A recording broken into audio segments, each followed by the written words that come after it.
ഉണ്ടാക്കാൻ അണ്ണന്റെ ചിത്രങ്ങളൊന്നും ഇവളുടെ കയ്യിൽ നിന്ന് ആരും വാങ്ങരുത് തുടങ്ങി നീ ഇറച്ചിയും കഴിച്ചുകൊണ്ട് കഞ്ചാവും അടിച്ചുകൊണ്ട് അങ്ങനെയൊക്കെ ചെയ്തുകൊണ്ടാണ് അതിൽ വീഡിയോയ്ക്ക് താഴെ വന്ന് ഒരാൾ കമന്റ് ഇട്ടു. വളരെ മോശമായിട്ടുള്ള കമന്റുകൾ നിർമ്മിക്കുന്നു. അതിനനുസരിച്ച് ജീവിക്കാൻ കുറെ ആളുകളെ അതിലേക്ക് അടുപ്പിക്കുന്നു. അവരിലൂടെ അടുത്ത ചങ്ങലകൾ രൂപപ്പെടുന്നു. പിന്നീട് ഒരു വിഭാഗം ആളുകൾ അതിന് അടിമപ്പെടുന്നു. ഇതിനോടൊപ്പം ചേർത്ത് എനിക്ക് പറയേണ്ട മറ്റൊരു കാര്യം, കഴിഞ്ഞ ദിവസം ജസ്ന സലീമിന്റെ ഒരു വീഡിയോ കണ്ടു. അവരുടെ വീഡിയോയ്ക്ക് ഏതോ ഒരു വീഡിയോയ്ക്ക് താഴെ വന്ന് ഒരാൾ കമന്റ് ഇട്ടു. വളരെ മോശമായിട്ടുള്ള കമന്റുകൾ, മുത്തപ്പനെ സംബന്ധിച്ച് വളരെ തെറി പറയുന്ന രീതിയിലൊക്കെ കമന്റ് ഇട്ടിട്ടുണ്ട്. അതായത് നീ അതിലൊന്നും പിടിക്കണ്ട, നീ ഞങ്ങളുടെ ദൈവത്തെ സംബന്ധിച്ചൊന്നും സംസാരിക്കണ്ട, പെരുമാറണ്ട, ഞങ്ങളുടെ വിശ്വാസത്തിലേക്ക് നീ കൈകടത്തണ്ട, നീ ഇറച്ചിയും കഴിച്ചുകൊണ്ട് കഞ്ചാവും അടിച്ചുകൊണ്ട് അങ്ങനെയൊക്കെ ചെയ്തുകൊണ്ടാണ് പടങ്ങൾ ശ്രീകൃഷ്ണന്റെ വരയ്ക്കുന്നത്, അതുകൊണ്ട് കണ്ണന്റെ ചിത്രങ്ങളൊന്നും ഇവരുടെ കയ്യിൽ നിന്ന് ആരും വാങ്ങരുത് തുടങ്ങി മോശമായിട്ടുള്ള വാക്കുകളൊക്കെ ഉപയോഗിച്ചിട്ടുണ്ട്. ഒരു കാരണവശാലും നമുക്ക് അവരോട് എന്തെങ്കിലും വിമർശിക്കാനുണ്ടെങ്കിൽ, അവരോട് അഭിപ്രായ വ്യത്യാസം ഉണ്ടെങ്കിൽ പറയാം, തീർച്ചയായിട്ടും പറയാം. പക്ഷെ അത് അത്യാവശ്യം മാന്യമായിട്ടുള്ള ഭാഷയിലായിരിക്കണമെന്ന് മാത്രം. അപ്പൊ ഇവളെന്ത് ചെയ്തു, ഇയാളെ തിരക്കി പിടിച്ച് ഈ കമന്റ് ഇയാളെ കൊണ്ട് കാണിച്ചു. നീ എന്താടാ പറഞ്ഞത്? പക്ഷെ സ്വാമി എന്ന് പറഞ്ഞിട്ട് എന്തുണ്ടാക്കൂലേ, നീ ഒരു സ്വാമിയായിട്ട് മുത്തപ്പനെ കുറിച്ച് അങ്ങനെ പറയാൻ നിനക്ക്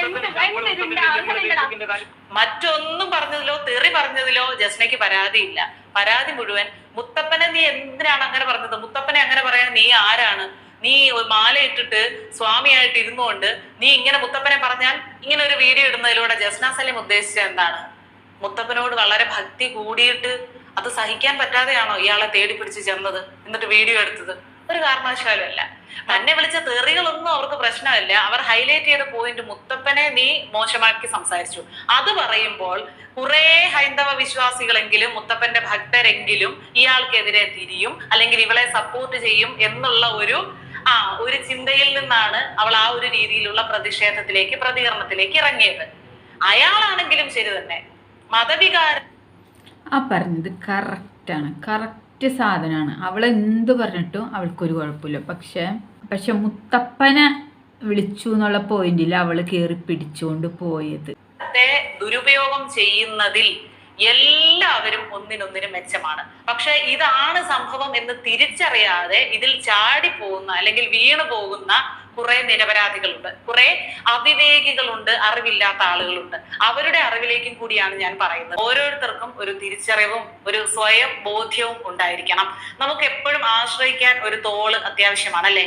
പണം ചെലവാക്കിയോ അല്ലെങ്കിൽ പ്രഹസനങ്ങളോ ബഹളം വെപ്പോ ഒന്നും ഒരു ദൈവങ്ങളും ചെയ്യാൻ പറഞ്ഞിട്ടില്ല. അതൊന്നും നല്ല ഭക്തരുടെ ലക്ഷണങ്ങളല്ല, നല്ല ഭക്തിയുടെ ലക്ഷണങ്ങളല്ല സംസാരിച്ചത്. ബാക്കി പുറത്തു നിൽക്കുന്ന ആളുകൾക്ക് ഒരു മുന്നറിയിപ്പ് എന്ന രീതിയിൽ ഏതെങ്കിലും തരത്തിൽ എന്റെ വാക്കുകൾ പ്രയോജനപ്പെടുമെങ്കിൽ അത് തന്നെ ധാരാളം.